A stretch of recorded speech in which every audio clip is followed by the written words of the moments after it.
away from local populations, only to develop it themselves later. When the U.S. military dumps millions of gallons of nerve gas on the east coast of the U.S., they don't say a word. Thousands of companies are creating transgenetic cross-species hybrids, splicing plants, animals, and insects, and releasing the new organisms into the global biosphere, vandalizing the very genetic code of the planet. And large environmental organizations do nothing. The corporate elite of the planet intensified their push for a global taxation system with a year-long build-up to the Live Earth hysteria held on July 7th, 2007 on 7 continents. World leaders announced that saving the Earth was the new organizing principle for humanity and hailed it as the planet's new religion. They claimed that CO2, which plants breathe, was killing the Earth, and that we must reduce the number of children we have to curtail our carbon footprint. Countries across the world marked the day by passing new carbon tax schemes and raising taxes on gasoline, natural gas, and electricity. It is a scientific fact that the sun is the main driver of planetary climate, and the measurements are clear. The sun is becoming hotter, brighter. It has been slowly increasing thermal output in the last 100 years, causing warming not just on Earth, but throughout the solar system. But the scientific facts and even the order of the planets didn't matter to one of the chief organizers of Live Earth, David Mayer de Rothschild, heir to the British arm of the Rothschild fortune, when we spoke to him. When I called Rothschild on the order of the planets, he just laughed, thinking the audience wouldn't get it.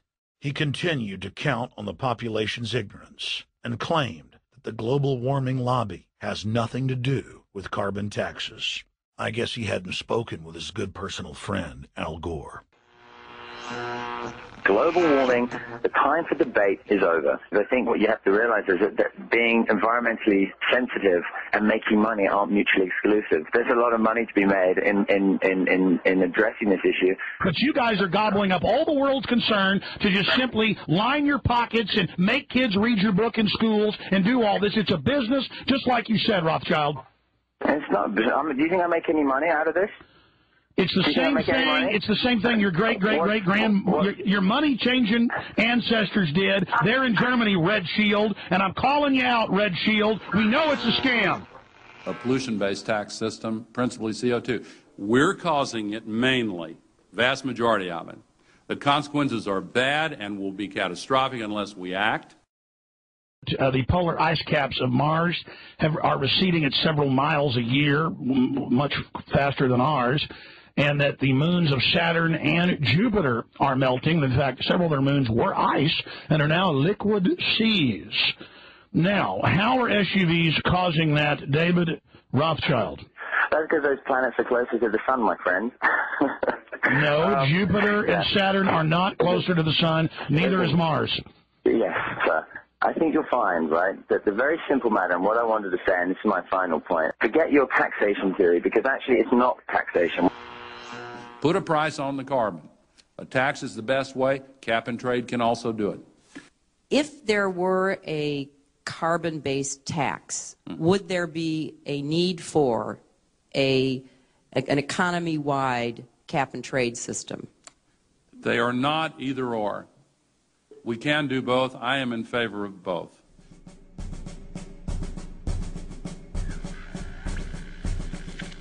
The architects of the New World Order are in a race to complete the structure of world government so they can suppress the independent development of technologies that threaten their monopoly of power, while at the same time steering new developments in the direction the architects chart for humanity.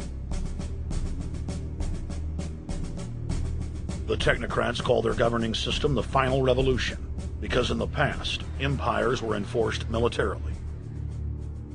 Now enforcement is primarily psychological and economic, and society itself is a construct of the elite who operate outside the controlled paradigm and control the civilization within, just as a child maintains the environment of a fish tank. We are like lab rats, living out our entire existence, never questioning the confines of the cage or the scientists who experiment on us. New World Order engineers have hijacked human destiny. Its controllers have closely studied human behavior for more than 100 years and are now steering us with expert control, using our primitive drives and desires as levers. They have developed their mind control systems to the point of being able to control the average unconscious person like a car.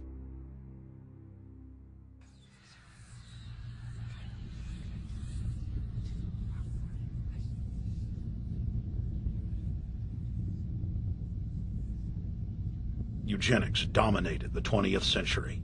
Its ruthless spirit has now metastasized into the fields of genetics, nanotech, and robotics. But that's not surprising. From their inception, all three disciplines have been dominated by eugenicists. The billionaire founder of Sun Microsystems, Bill Joy, courageously went public in 2000 to warn of a cancerous consensus among the technocratic elite that at best humanity would be completely enslaved by the year 2030, and at worst, mass extermination of everyone but the elite would take place. A who's who of the techno-elite are members of what is known as the transhumanist or post-humanist movement. Many of its adherents see only the beneficial aspects of technology's exponential rise, like bringing sight to the blind, sound to the deaf, and longer life for all. But what many of them don't know is that master eugenicist Julian Huxley founded transhumanism, and that society's controllers openly admit that the new system is designed to progress into absolute tyranny.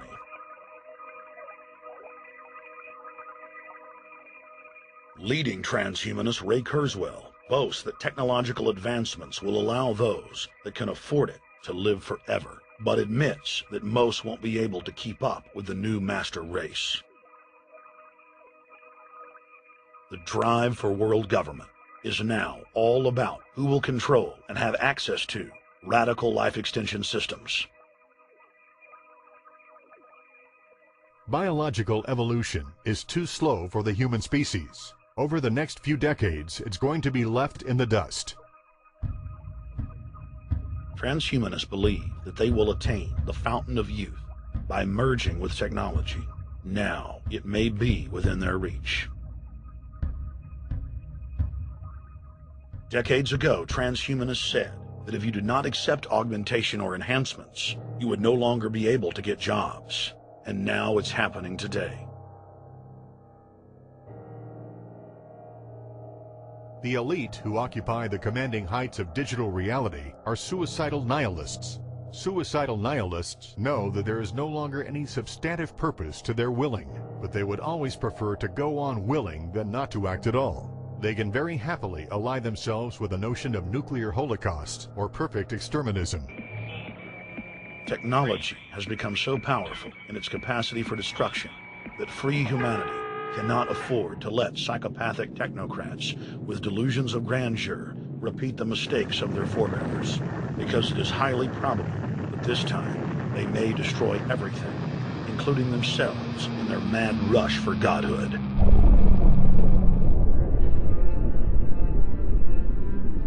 In this film, we have chronicled the Overlord's bloody orgy of experimentation, which already claimed the lives of more than 150 million people in the 20th century. And now, they are promising to deliver an invincible tyranny that will dwarf their past exploits. In the days of World War II, there were sovereign nations and armies to stand against Hitler's final solution. Once world government is in place, no one will be able to stop the New World Order's plans for global population reduction. For those immune to psychological programming, hundreds of FEMA camps have already been built throughout the United States. In their quest for population reduction, no method is off the table.